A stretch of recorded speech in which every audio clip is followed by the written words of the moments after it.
పలుకు తొయ్యలి భవ్య రూపము తెలుగు తల్లికి వందనం. మార్గదేశీ సమ్మిళత్ బహు ప్రక్రియాభకు వందనం. సత్కవీశ్వర కల్పనారస దివ్య జలధికి వందనం. భావనా ప్రియ హృత్సరస్సు విహారి హంసికి వందనం.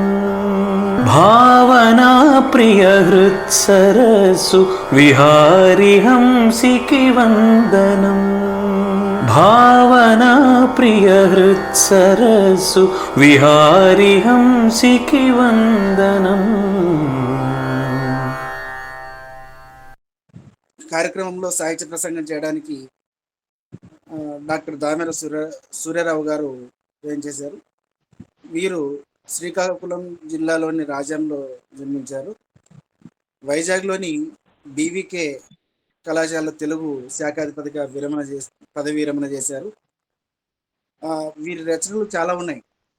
మొత్తం వీరి గురించి డీటెయిల్గా చెప్పుకుంటూ పోతే సమయం మొత్తం నాకే సరిపోతుంది. కాబట్టి వీరి రచనలు చాలా ఉన్నాయి. అందులో దాదాపు 12 పుస్తకాల వరకు ముద్రించబడ్డాయి. ముద్రితాలు చాలా ఉన్నాయి. వీరు ముఖ్యంగా ఈనాడు పత్రికలో అంతర్యామి అనే శీర్షికన మనం చదువుతుంటాం. వాటిలో 2005 నుండి వీరి వ్యాసాలు ప్రచురించబడ్డాయి. తర్వాత అదేవిధంగా అనేక ప్రముఖ ఆధ్యాత్మిక పత్రికల్లో 300లకు పైగా వీరి వ్యాసాలు ప్రచురించబడ్డాయి. వీరు అంతేకాకుండా 2017లో ఆంధ్రప్రదేశ్ రాష్ట్ర ప్రభుత్వం ఇచ్చేటువంటి ఉగాది పురస్కారం కూడా వీరు పొందడం జరిగింది. అంతేకాకుండా సాహితీ రత్నాకర, సాహితీ వాచస్పతి అనే బిరుదులు వీరికి చక్కగా సరిపోతాయి. ఆ బిరుదులు వీరు పొందడం జరిగింది. కాబట్టి ఈరోజు వారు మన బృంద కార్యక్రమంలో పాల్గొనడం అదృష్టంగా భావిస్తూ, అయ్యా దామెర సూర్యారావు గారు, మీరు సాహిత్య ప్రసంగం చేయవలసిందిగా మిమ్మల్ని ఆహ్వానిస్తున్నాం.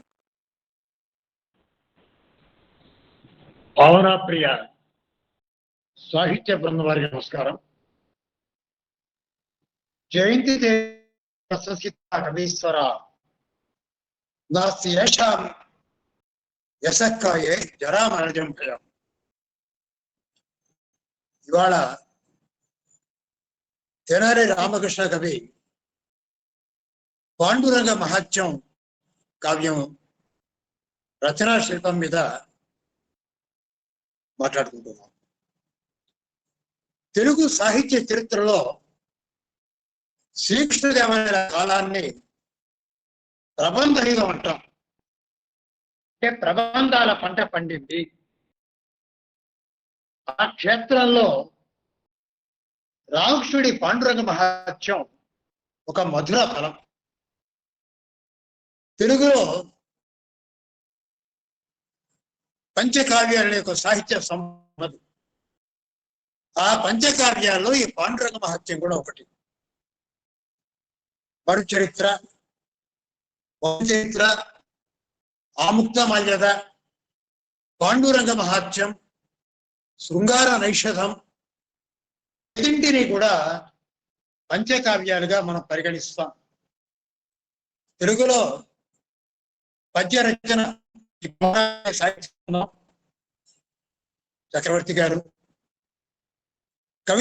పద్య కవిత్వాన్ని ప్రోత్సహించి పద్య కవుల్ని కవయిత్రుల్ని తయారు చేసే సాహిత్య కర్మాగారాన్ని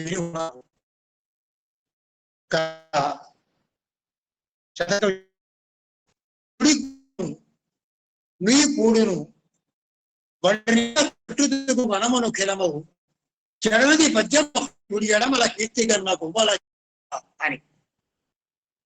అలా పద్య కవిత్వం రాసే వాళ్ళందరూ కూడా వర్తమాన కవులైతే ఈ ప్రబంధాలని కూడా చదవాలి, పంచకావ్యాలు చదవాలి. వారి పాండురంగ మహత్యం అనగానే తెనాలి రామకృష్ణుడు, తెనాలి రామ శైవుడైన రామలింగాడే అని చెప్తారు. ఇంటి పేరు గార్లపాటి. మరి తెనాలి నివాసం వల్ల తెనాలి రామకృష్ణ అయ్యాడు. ఆయన మరి ప్రబంధం కావ్యం ఏమిటి, ప్రబంధం ఏమిటి, అంత ముందున్నటువంటి పురాణాన్ని అనుసరించి వచ్చిన కావ్యాలు, ఆ కావ్యాల నుంచి భిన్నంగా ప్రబంధం వచ్చింది. ప్రబంధం అంటే ప్రకృష్టమైన బంధము గలది, ఒక విలక్షణమైనటువంటి ఇతివృత్తంతో, వర్ణనతో, శైలితో, ఎక్కువ శృంగారస ప్రాధాన్యంగా వచ్చి అన్నారు. ప్రబంధ లక్షణాలు మనకి పరిమిస్తున్నారు అన్నారు. తర్వాత అంతమంది కుమార సంభవంలో ప్రబంధ లక్షణాలు నడిపుడు. కానీ వేరే కాలంలోనే ఆ కాలం నాటి సాహిత్యానికి ప్రబంధం అనేటువంటి పేరు స్థిరపడింది. మరి రామకృష్ణుడు కృష్ణదేవరాయల వారి కాలం 1509, 2930 అయినట్టయితే ఆయన అష్టదిగ్గజాల్లో ఉన్నారు. అష్టదిగ్గజాలుగా మనం చెప్పుకునే ఎన్నమడిలో 2-3 లేదు, వారి స్థానంలో వేరే వాళ్ళు ఉన్నారు.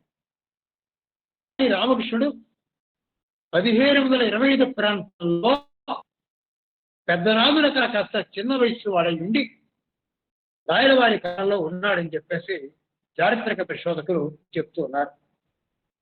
రామకృష్ణుడు ఈశ్వగా 1495 ప్రాంతంలో జన్మించినట్టుగా తెలుస్తుంది. ఆయన రచనల్లో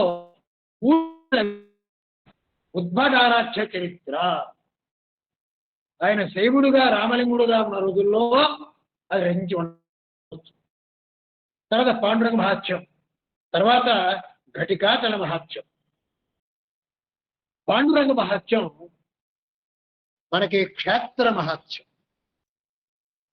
తెలుగులో క్షేత్ర మహాత్యం మనకి ఎర్రాప్రగడ నృసింహపురాణం, నృసింహావతారం, అహోబల క్షేత్రం, దాంతో ప్రారంభమైనది. తన శ్రీనాథుడి కాశీఖండం కానీ, భీమేశ్వర పురాణం కానీ, ఇవన్నీ కూడా క్షేత్ర మహాత్యాలే. అనంతర కాలంలో, రాయలవారి కాలంలో దూర్జటి కాళాతీశ్వర మహాత్యం కానివ్వండి, రామకృష్ణుడి పాండురంగ మహాత్యం కానివ్వండి, ఇది కూడా చాలా సుప్రసిద్ధ క్షేత్ర మహాత్యం. ఇక్కడ దైవం, క్షేత్రం, తీర్థం, ఒక స్థల పురాణం ఉంటుంది ప్రతి క్షేత్రానికి.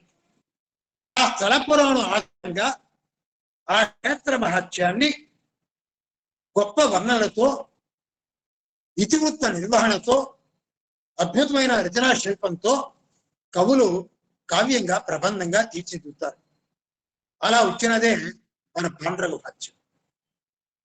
శాకుంతలంలో కాళిదాసు చెప్తాడు,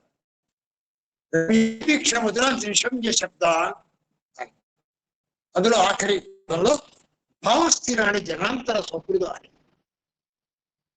పూర్వజన్మల వాసన వల్ల, సంస్కారం వల్ల మన కవిత్వం వస్తుంది. అందమైన మధురమైన శబ్దాలు విన్నప్పుడు కానీ మన చిత్తం, మనస్సు పరవశిస్తుంది. ఆ సౌందర్యానుభూతి, ఆ అనుభవం వారి పూర్వజన్మ సంస్కారాన్ని బట్టి కలుగుతుంది. అలా అందమైన వస్తువులు చూసినప్పుడు కానీ, మధురమైన మాటలు వింటున్నప్పుడు కానీ, ఆ అనుభవం చేత తాత్కాలికంగానైనా పరవశించి తన్మయత్వం చెప్పి ఆనందించినప్పుడు మనకి ఆనందం కలుగుతుంది. కావ్యం చదవడం వల్ల రావాలి. కావ్యానికి ఆనందం పరమ ప్రయోజనమైతే దానికి సహాయంగా, అనుషంగికంగా ఉపదేశం కూడా ఉంటుంది. ప్రాచీన సాహిత్యం కేవలం ఆనందం కోసం పుట్టలే, సమాజానికి ధర్మాన్ని బోధించాలనే క్షేత్ర మహత్యాలు వచ్చినాయి. కనుక ఆనందం, ఉపదేశం రెండు కూడా. ఆ ఆనందం వల్లనే, ఎవరైనా అనుభూతి వల్లనే, అనుభవం వల్లనే ఓ కళాకారుడు కావచ్చు, ఓ కవి కావచ్చు, ఓ గాయకుడు కావచ్చు, శిల్పి కావచ్చు, చిత్రకారుడు కావచ్చు. లలిత కళల్లో కవిత్వం ఉత్తమోత్తమం. కనుక ఇవాళ మనం పాండురంగ మహత్యం రామకృష్ణుడు ఆయనే సాటి, పాండురంగ మహత్యం దానికి అదే సాటి. రచనా శిల్పం అపూర్వమైంది, అద్భుతమైంది. ఏమిటి శిల్పం అంటాం? ఓ బొమ్మని అందంగా తీర్చిదిద్దాం. అలా అంటే కన్ను, ముక్కు, చెవులు, బాధ అన్ని కూడా రకచక పర్యంతం అంతా కూడా అందంగా అలా ఉండాలంటే కథా వస్తువు నిర్వహణ, పాత్ర చిత్రణ, రసపోషణ, వర్ణనలు, సమకాలీన సామాజిక జీవిత చిత్రణం, భాషా శైలి, ఈ సాహిత్యాలన్నీ కూడా సమపాళ్లలో చక్కగా కుదరాలి. అప్పుడే దాన్ని అపూర్వమైన కావ్యమని, ప్రబంధమని మనం మెచ్చుకుంటాం. ఇవాళ అందుకే మనం దాని గురించి మాట్లాడుకుంటూ ఉన్నాం. ఏమిటండి ఈ వృత్తం? రామకృష్ణుడు ఇది 1301 గద్య పద్యాలు ఇందులో ఉన్నాయి. 5 ఆశ్వాసాలు ఉన్నాయి. వేరు కథలు ఉన్నాయి అని చెప్పారు. కానీ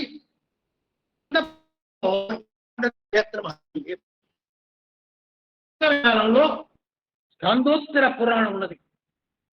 కానీ కొంతమంది పండితులు ఏమంటారంటే పాండురంగ మహత్యం రచన జరిగిన తర్వాతనే స్కందోత్తర పురాణంలో సొంత కవులు కూడా దాన్ని చేర్చారు అని కూడా.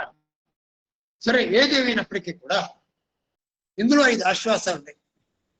ప్రథమాశ్వాసంలో అగస్త్య మహర్షి ఎవరికి కథ చెప్పారు అది తెలుసుకోవాలి.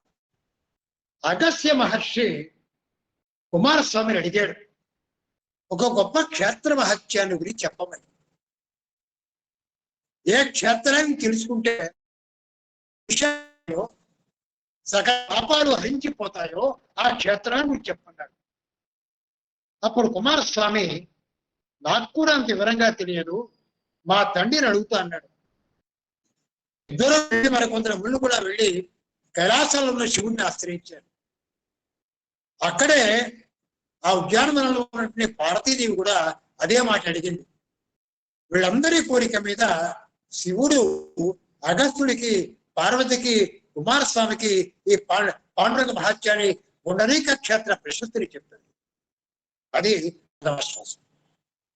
పుండరీక క్షేత్రం మహారాష్ట్ర. ద్వితీయ శ్వాసానికి వచ్చేసరికి ఘట్టవీరా నది, భైరవ నది కలిసే ప్రాంతంలో పాండురంగ తీర్థం క్షేత్రం ఉన్నది. అక్కడ దేవుడు పుండరీకుడు. ఆ పుండరీకుడు ఘోరంగా తపస్సు చేస్తాడు. శ్రీకృష్ణుడు ప్రత్యక్ష అవుతాడు. ఏం కావాలయ్యా అంటే, నా పేరున ఇక్కడ నువ్వు వెలయాలి, ఇక్కడ నువ్వు వెలిసి ఉంటే అదే నా పేరుతో నువ్వు ఇక్కడ పుట్టాలి, అవతరించాలి. ఆ విధంగా పుండరీకుడు అంటే తెల్ల తామర అని కూడా అర్థం. ఆ క్షేత్రంలో ఆయన వెలసి భక్తుల కోరిక మీద. అక్కడే ఆ క్షేత్రంలో ఒక దిగంబరి విగ్రహం ఉన్నది అంటారు. తపస్సు చేసింది ఆవిడ కూడా కృష్ణుడు గురించి. ఆ కృష్ణుడు కనిపించగానే పారవస్యంలో జుట్టు ముడి విడిపోయింది, చీర ముడి విడిపోయింది, దిగంబరిగా కనబడది. ఆ విగ్రహం అక్కడ ఉన్నది ఇప్పటికీ కూడా. ఆ పాదాలపై పడింది. ఆమెకు కూడా మోక్షాన్ని ప్రసాదించాడు ఆ పుండరీకుడు. తృతీయాశ్వాసానికి వచ్చేసరికి కళింగ దేశ కంఠాభరణం విఠికాపురం అంటారు. అరుదుల్లో కటకం నుంచి గోదావరి దాకా ఉండేదంతా కూడా కళింగమే. అందులో కూడా ఉత్తర మధ్య కళింగం, దక్షిణ కళింగం 3 భాగాలు. ఆ పీఠికాపురంలో నిగమార్చన వృత్తాంతం పాండురంగ మహత్యంలో బాగా ప్రసిద్ధి పొందిన కథాఘట్టం. ఈ నిగమ శర్మ అందగాడు, మనబుద్ధు లాంటి వాడు, వాచారుడు. అయితే రామకృష్ణుడు చెప్తాడు, ఆయన పేరు నేతి బీరకాయ నెయ్యి ఊడి. నేతి బీరకాయ నడియాల ఈ నిగమ శర్మ పేరులో నిగమాలు కూడా అంతే. మరి అందరినీ మోసం చేస్తాడు. ఆయన సభాపతి, వేదములు గాది పూసిన వాడే. అలాంటి తండ్రిని, అక్కని, భార్య పిల్లల్ని, తల్లిని మోసం చేస్తారు. మరి ఎవరికీ తెలియకుండా రాత్రి రాత్రి అక్కగారిని మోసం చేసి నగలని పట్టుకుపోతారు. అలాంటి ఒక కాపడితో సహాయం చేస్తాడు. తన ఓ చండాలతో సాహసం చేస్తాడు. చివరి దిశలో ఎన్ని పాపాలు నృసింహక్షేత్రంలో స్నానం చేసి ఆకలి దప్పులతో ఉపవాసం చేసి మరణిస్తాడు కనుక యమభట్లు తీసుకెళ్ళినా తర్వాత విష్ణు భట్లు తీసుకెళ్ళి అతను వైకుంఠాన్ని తీసుకెళ్తారు. ఓకే, దీనివల్ల ఎన్ని పాపాలు చేసినా మన మోక్షాన్ని అనుకోకూడదు.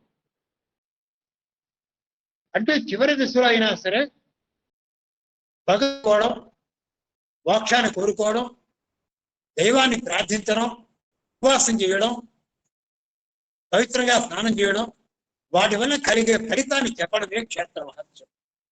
ఆ విధంగా ఆ పుండరీక క్షేత్రంలో ఆయన ముక్తిని పొందని చెప్తారు. చతుర్థాంకంలో మరి కృష్ణుణ్ణి భర్తగా కోరి గోవర్ధన పర్వత సమీపంలో రుణ విమోచన క్షేత్రంలో రాధాదేవి ఒక్కొక్క ఋతువులో ఒక్క ఋతు ధర్మాన్ని అనుసరించి తపస్సు. భీమనదీ తీరంలో అదంతా ఒక వృత్తాంతం. ఇది కాక భీమనదీ తీరంలో కృష్ణుడు మురళీగానం చేస్తున్నాడు. ఆ మురళీగానానికి పరవశించి ఒక ఆవు తన క్షీరాన్ని స్రవించింది. ఆ గోక్షీరం ఆ కృష్ణుడి మౌళి మీద పడింది. ఆ గోవు ఆయన అభిషేకించింది. దాంతో ఆ గోవుకు ఆయన వరం ఇచ్చాడు. ఆ వరం వల్ల అంటే జంతువునాం నరజన్మ దుర్లభం ఉంటాం కదా, ఆమె మరుజన్మలో సుశీల పేరుతో ఒక గొప్ప విష్ణు భక్తురాలుగా జన్మించింది. ఆమె చాలా ఆమెను పరీక్షించాడు కృష్ణుడు. భర్తకడు లోభి, క్రూరుడు, చాలా బాధలు పెట్టాడు, అయినా భరించింది. సంతానం కలిగింది. ఆమె దేనికి కూడా భయపడకుండా చాలా బాధలని కూడా భరించింది. తర్వాత పాత్రలో ఆ విషయాన్ని గురించి చెప్తా. మరి ఆ సుశీల కథ పంచమాశ్వాసానికి వచ్చేసరికి 5 ఎదురుతారు ఉంటారు. రైతులుండే ముని యొక్క కుమారులు 5 నెగితులు. వీళ్ళు కూడా అగస్త్య ముని శిష్యుడు. వాళ్ళ విద్యాభ్యాసం పూర్తయ్యాక ఆయన అనుకున్నాడు, బ్రహ్మచర్య వెళ్ళి గృహశాస్త్రంలోకి వెళ్ళండి. బ్రహ్మదేవుని ప్రార్థించి ఆయన కుమార్తెన సావిత్రిని, గాయత్రిని కూడా 5కి నీతుడికి పెళ్లి చేద్దాం అనుకున్నాడు. వాళ్ళని తీసుకొచ్చాడు. 5 అంటాడు కదా, నేను గృహస్థాశ్రమం స్వీకరించాను అని, లేదా వైరాగ్యము అంటాడు. అప్పుడు నిహితుడికే ఇద్దరినిచ్చి పెళ్లి చేస్తాడు అగస్త్యుడు. తన మాట కాదన్నందుకు 5 మీద కోపం వచ్చింది అగస్త్యుడికి. తపస్సు చేసి వెళ్ళిపోయాడు అగస్త్యుడు. అలా తపస్సు చేసుకున్నటువంటి 5ని పరీక్షించాలని ఇంద్రుడు కూడా వచ్చాడు. ఇంద్రుడు కూడా వచ్చి చెప్పాడు, చెప్పినా వినలేదు.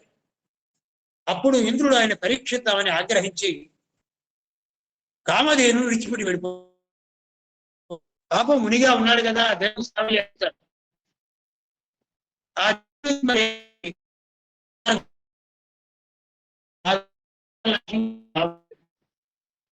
కాబట్టి పరిగెత్తాడు.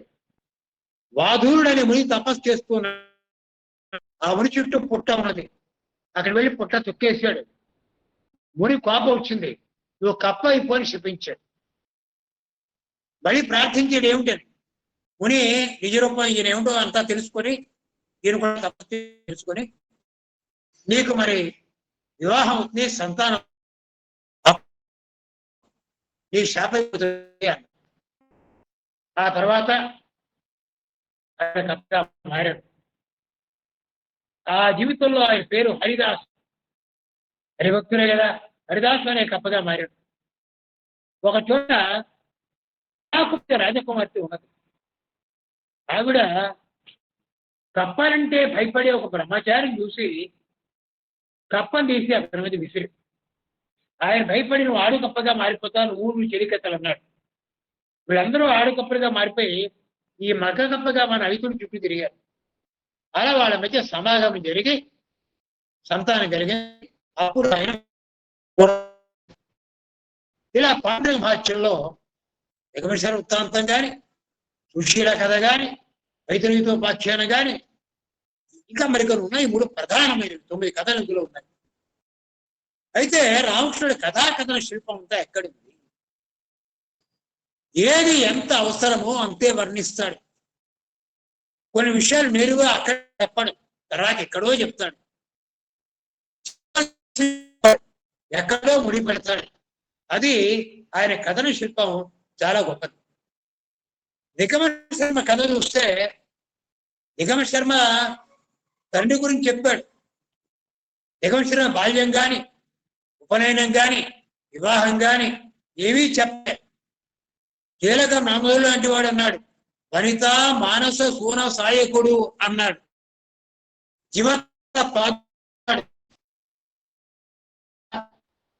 వైద్యాచార్యాన్ని వదిలిపెట్టాడు.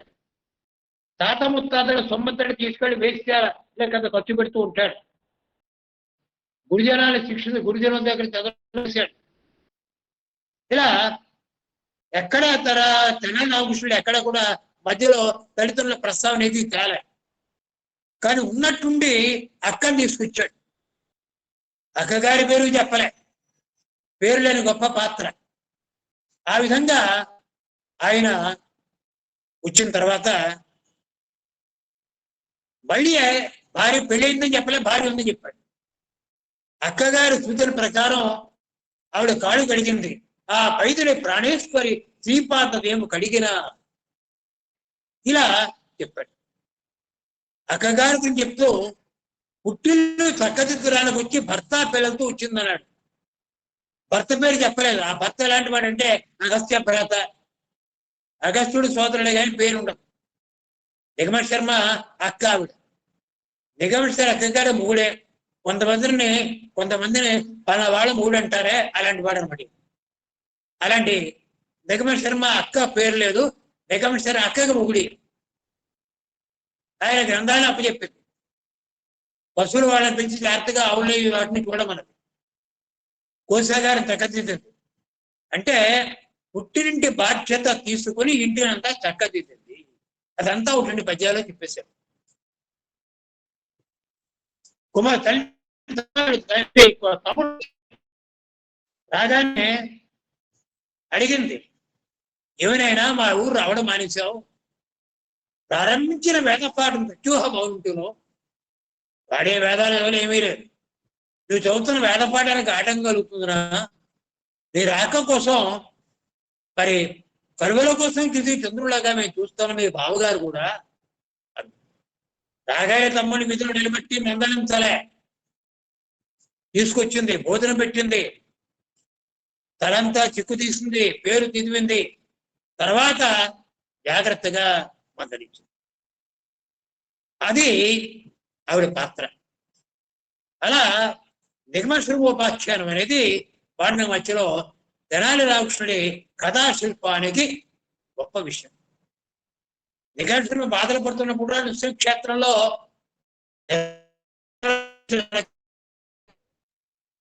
ఆయన చాలా చక్కని అలంకారాల్లో చెప్పారు. సుశీల చరిత్ర, ఆ చిత్రంలో ఆవిడికి ఇందాక చెప్పిన ఆ గోవే సుశీలగా మారింది. 5 కుమారులు పుట్టారు. ప్రతీకాత్మకంగా కథలు చెప్పాడు ఆయన.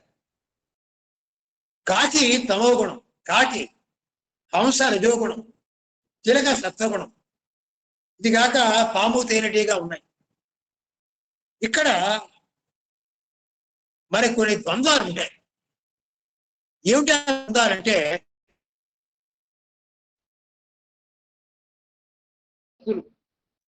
మరి పిపాస, మోహం, ఇవన్నీ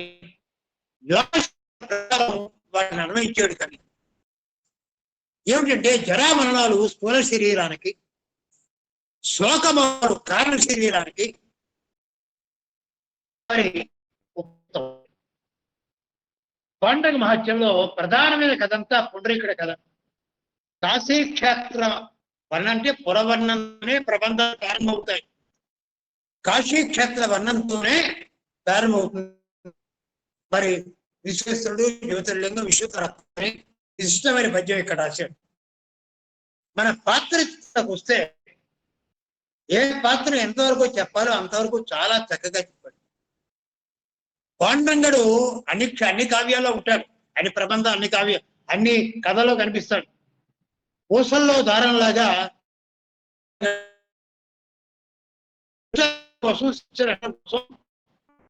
విష్ణువుని ప్రార్థించాడు, అప్పుడు పాండురంగడు వెలిశాడు అని.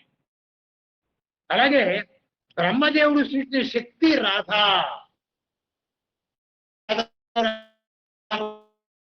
రాధ గోపికండి, కుమార్ కండి, ఇదంతా రాధ ఒక శక్తి, షడగోపుడి కుమార్తె.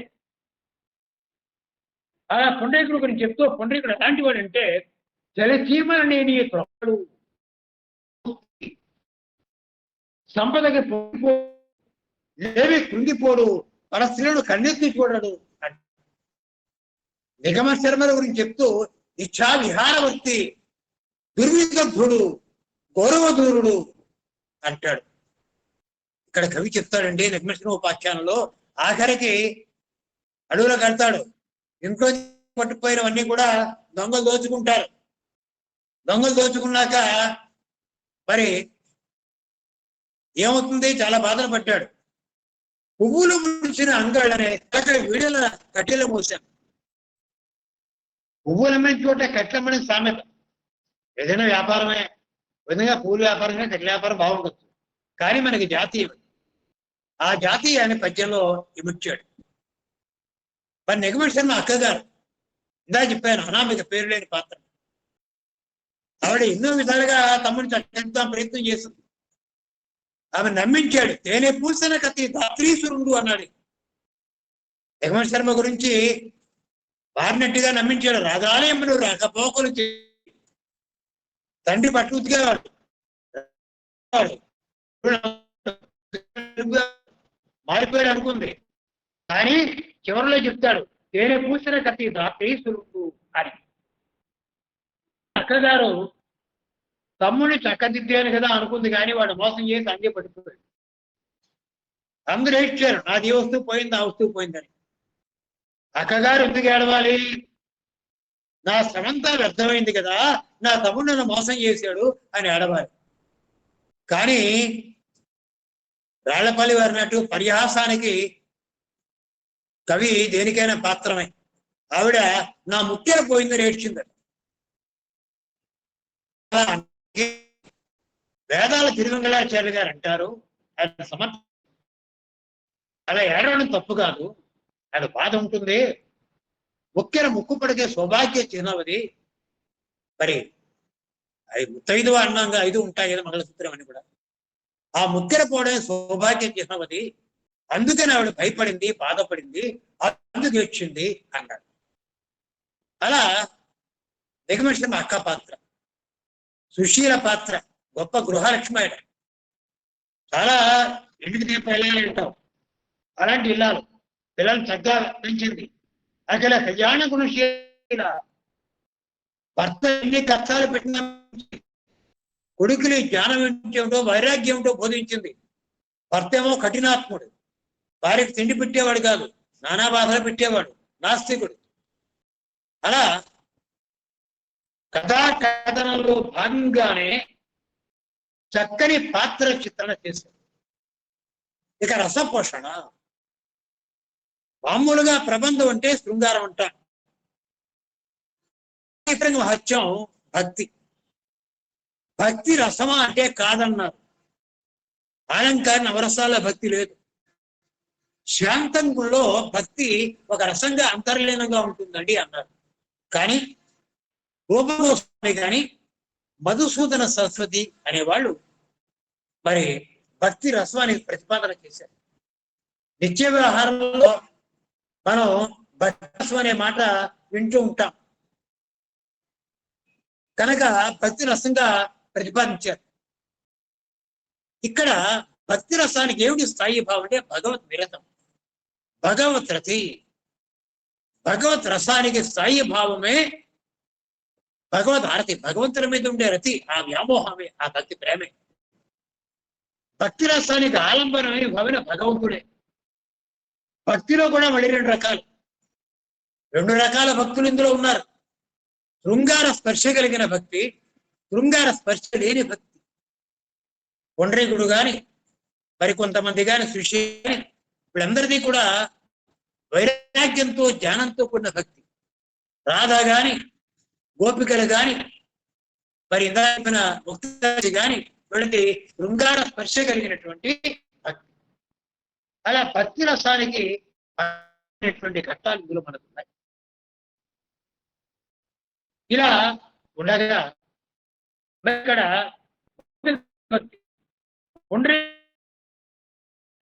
రాజతి కూడా మధుర భక్తే. నిగమ కర్మది శృంగారమే. ఎలాంటి శృంగారం?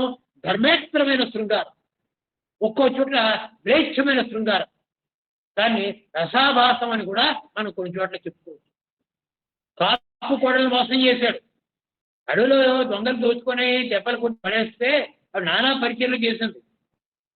ఇంటికి తీసుకెళ్ళాడు, ఆవిడ మోహించాడు. పాపం భర్త నా భార్య ఎవరినో తెచ్చింది, పాపం గురువు గారు గొప్పవాడు బ్రాహ్మడు అనుకున్నాడు. ఆవిడ తీసుకుని పారిపోయాడు. తర్వాత ఆవిడ వదిలిపెట్టాడు.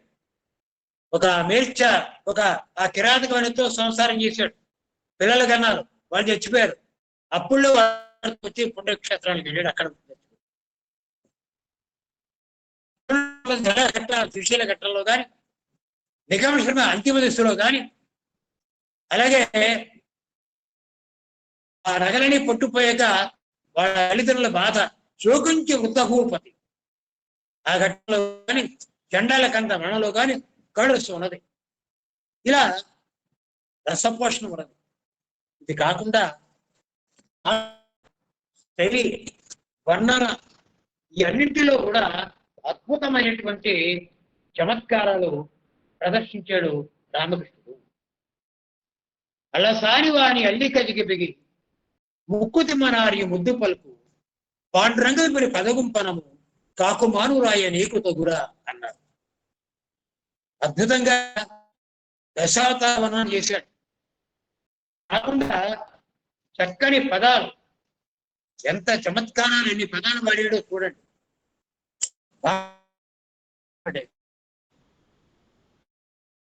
కొన్ని సంస్కృతాన్ని తెలుగు చేశాడు.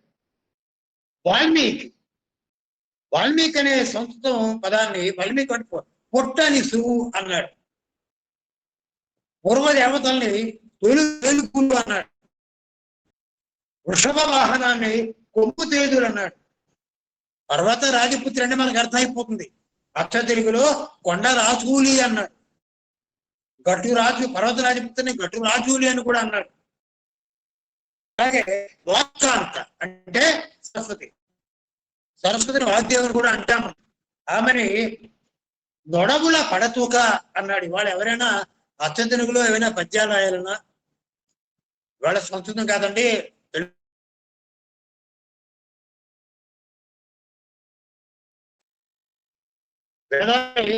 ఆమెనుకులు అన్నాడు. ప్రథమ శిష్యుడిని సూర్యుడిని మెనుకుల భరణి అన్నాడు. దేవుడిని వేల్మి గిడ్డి అన్నాడు. కోపినధారిని గోచికట్టు అన్నాడు. చక్రాయుధాన్ని చుట్టూ కత్తి అన్నాడు. చంద్రశేఖరుణ్ణి బుడిబుడి తాల్పుడు అన్నాడు. శ్వేతదీపాన్ని తెల్లదేవి అన్నాడు. అలా అపూర్వమైన పదబంధాలను కూడా ఉపయోగించాడు. అక్షి కౌక్షేయుడు అన్నాడు. అక్షుడే కను అక్షి కౌక్షేయుడు అంటే గలవాడు శివుడు అని అర్థం.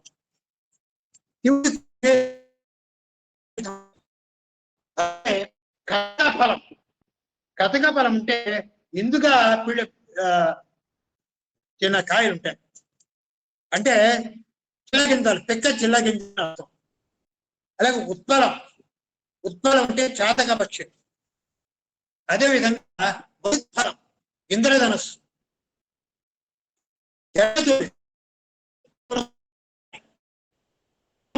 తెల్ల తుమ్మెద,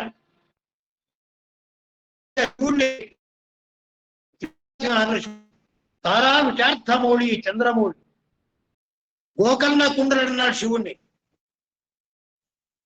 అక్కడ హూ అన్నాడు రానుండి. అలా ఇంకా భాష అర్థం. అమృత బుక్కులు అంటే దేవతలు.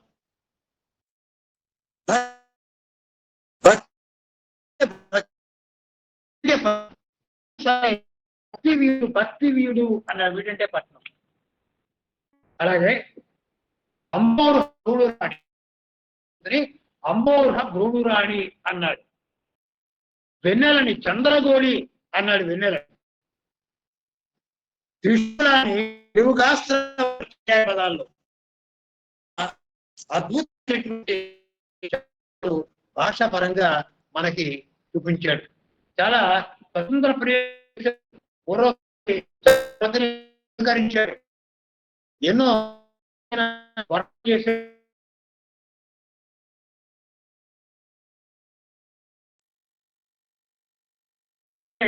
దశావతారాలు వర్ణించాడు, యాత్రలు వర్ణించాడు, నాయికావర్ణన చేశాడు. ఆ విధంగా శివుని శిరస్సులోని చంద్రరేఖ గొప్ప అద్భుతమైనటువంటి చంద్ర ప్రయోగాలు ఉన్నాయి. ఋతువర్ణన చేశాడు. రాధ ఏ ఋతువులో ఎలాంటి తపస్సు చేసిందో చెప్పాడు. ముఖ్యంగా కాశీపురంలో ఉండే వేశ్యలు వర్ణించేటప్పుడు కూడా అద్భుతమైన పద్యం రాశాడు ఆయన. వాళ్ళ కొప్పులు నల్లగా ఉన్నాయట. విడిపేస్తే ఆ కొప్పు విడదీయడం వల్ల ఆ ప్రాంతం అంతా చీకట్లు అలుముకున్నాయట. దశావతారాల వర్ణనలో కూడా చాలా విషయాలు చెప్పాడు. ఆ విధంగా రామకృష్ణుడితో పోటీకి నిలిచేవాడు ఎవడూ లేనంటారు పుట్టపర్తి నారాయణాచార్యుల వారు. ఆ విధంగా కృష్ణుడి పాండురంగ మహత్యం తక్కువ సమయంలో మనం అన్ని విషయాలు కూడా చెప్పడం సాధ్యం కాదు. ఉన్నంతలో కొన్ని విషయాలు నేను చెప్పే ప్రయత్నం చేశాను. ఇలా ఎంత చెప్పినా ఈ క్షేత్ర మహత్యం గురించి, మరి అందులో విశేషాల గురించి అన్ని పద్యాలు ఉదాహరణ చెప్తే చాలా సమయం అవుతుంది. నాకు ఇచ్చిన సమయంలో విషయాలు మాత్రం చెప్పగలిగాను. వస్తే ధన్యవాదాలు సార్. నమస్కారం. చాలా అద్భుతంగా పాండురంగ మహత్యం రచనా శిల్పాన్ని గురించి మాకు విశదపరిచారు. అయితే మీరు అన్నట్టు రామకృష్ణ కవి గారు ఎంతవరకు చెప్పాలో అంతవరకే చెప్పారని చెప్పారు. మీరు కూడా చాలా తక్కువ టైంలో చెప్పవలసిన విషయాలు మాత్రమే చెప్తూ చాలా చాలా చాలా ఇంట్రెస్టింగ్గా మాకు ఆసక్తికరంగా ఉండేటట్టు చాలా బాగా చెప్పారు సార్. మీరు అద్భుతంగా. మీకు ధన్యవాదాలు మా బృందం తరఫున. పలుకు తొయ్యలి భవ్య రూపము తెలుగు తల్లికి వందనం. మార్గదేశీ సమ్మిళత్ బహు ప్రక్రియాభకు వందనం. సత్కవీశ్వర కల్పనారస దివ్య జలధికి వందనం. భావనా ప్రియ హృత్సరసు విహారి హంసికి వందనం. భావనా ప్రియ హృత్సరసు విహారి హంసికి వందనం. భావనా ప్రియ హృత్సరసు విహారి హంసికి వందనం.